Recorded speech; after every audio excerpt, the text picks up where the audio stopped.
Most breakups usually end with some emotions and tears, but for Katherine, a breakup took a dark turn. Katherine Mary Knight brutally murdered her boyfriend in an incredibly gruesome manner, which shocked not just Australia but the world. Born on October 24, 1955, in Tenterfield, Australia, Katherine Mary Knight was the product of a scandalous affair between her mother, Barbara Rofen, and her father, Ken Knight. Barbara was not only already a mother of 4 boys with another man, but she even met Ken through her husband. When their secret engagement came to light, it rocked their small conservative town. Following this tumultuous start, Knight's chaotic childhood didn't get much better from there. Her father was a violent alcoholic who raped her mother multiple times a day. Knight herself claims that she was sexually assaulted by several family members until the age of 11. In school, Knight was known as a bully who terrorized smaller children. Without ever learning how to read or write, she quit at the age of 15 to work at a clothing factory. A year later, she landed her dream job at a slaughterhouse, cutting out the internal organs of animals. While working in the butcher shop, Knight met David Kellett, a raging alcoholic much like her father, who was prone to fistfights. Used to this kind of violence, Knight surprised her new beau when she joined in on one of his drunken scuffles. He soon realized, however, that Knight was capable of doing more than a little damage with her fists. Before long, he found himself being dominated by her. In 1974, she convinced him to marry her. He was heavily intoxicated the entire time, and her mother even warned him about her daughter's temper, saying that Knight had a screw loose somewhere. Most of her relationships were toxic even before marriage. On their wedding night, Knight and Kellett consummated their marriage 3 times. When he fell asleep, Knight wanted a 4th round and took issue with her new husband's exhaustion, so she started to strangle him. Kellett woke up and managed to fight Knight off.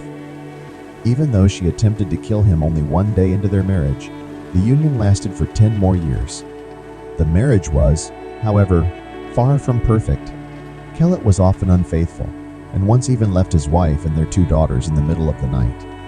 After discovering one of Kellett's affairs, Knight placed their 2-month-old infant on the local train tracks shortly before a train was due, although the train didn't come and the infant was spared, and also threatened several people with a stolen axe. She was also diagnosed with postnatal depression after witnesses saw her violently pushing and swinging her 2nd child in a stroller down a busy street. She spent a few months in a psychiatric hospital where she told nurses that she intended to kill a mechanic who had fixed Kellett's car because that made it possible for him to leave her. Despite this threat, Kellett took Knight back when she was released from the hospital.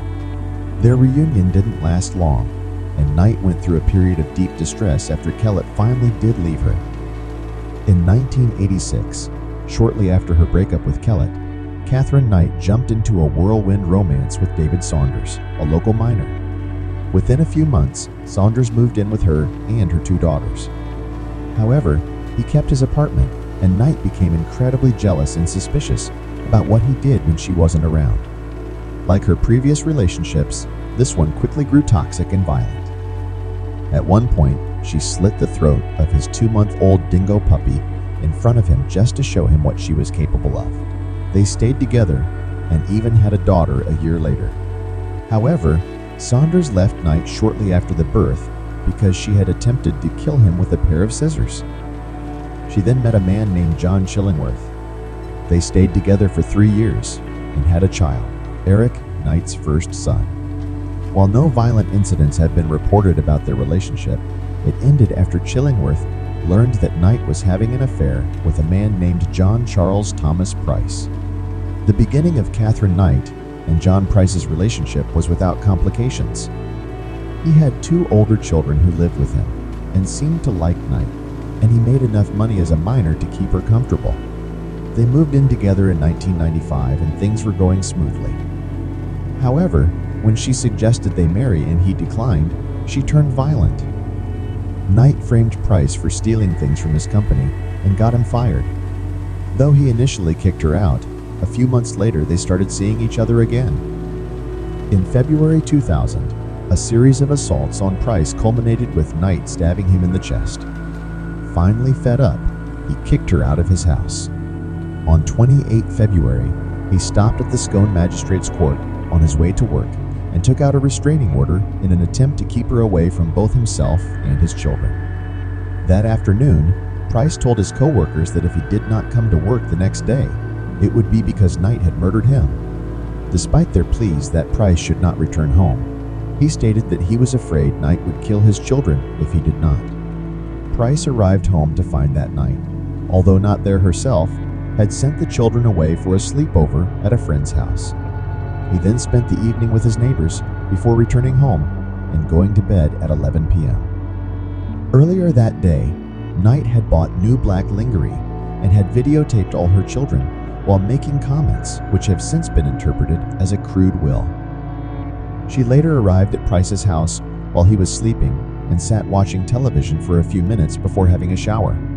She then woke Price and they had sex, after which he fell asleep. 6 a.m. the next day, a neighbor became concerned that Price's car was still in the driveway, and when he did not arrive at work, his employer sent a worker to see what was wrong. Both the neighbor and the worker tried knocking on Price's bedroom window to wake him, but they alerted police after noticing blood on the front door. Breaking down the back door, police found Price's body, with Knight comatose from taking a large number of pills. She had stabbed Price with a butcher's knife while he was sleeping. According to the blood evidence, he awoke and tried to turn the light on before attempting to escape while Knight chased him through the house. He managed to open the front door and get outside, but he either stumbled back inside or was dragged back into the hallway, where he finally died after bleeding out. Later, Knight went into Aberdeen and withdrew $1,000 from Price's account at an ATM. Price's autopsy revealed that he had been stabbed at least 37 times, in both the front and back of his body.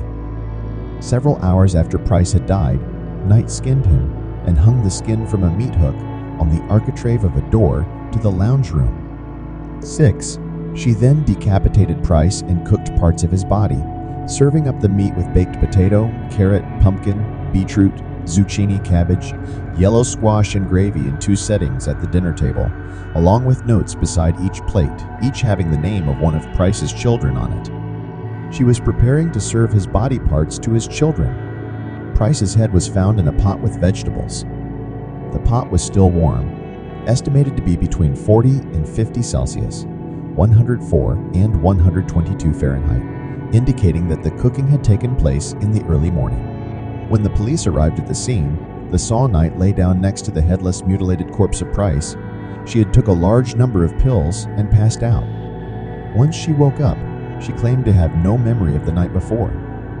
She was charged on 2 March 2001 with murdering Price, to which she entered a plea of not guilty. Her trial was initially fixed for 23 July 2001, but it was adjourned due to her counsel's illness, and it was refixed for 15 October 2001.